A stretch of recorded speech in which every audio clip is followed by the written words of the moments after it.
మరోసారి వక్రబుద్ధిని బయటపెట్టిన BRS working president KTR చెల్లెలు కవిత రాఖీ కట్టేందుకు వస్తోందని తెలిసి ఆకస్మికంగా విదేశీ పయనం. తనకు కనీస సమాచారం ఇవ్వకుండా కేటీఆర్ విదేశాలకు వెళ్లిపోవడంపై కేసీఆర్ విస్మయం.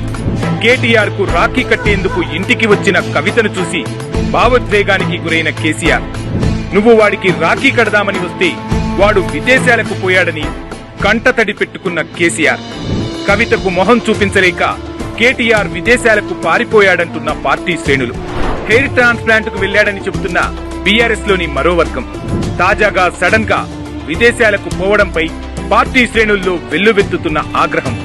కేటీఆర్ చేష్టలతో పార్టీ కాలగర్భంలో కలిసిపోనుందని మొదలైన చర్చ. పక్క పార్టీల వైపు చూస్తున్న నాయకులు, గందరగోళంలో పార్టీ శ్రేణులు.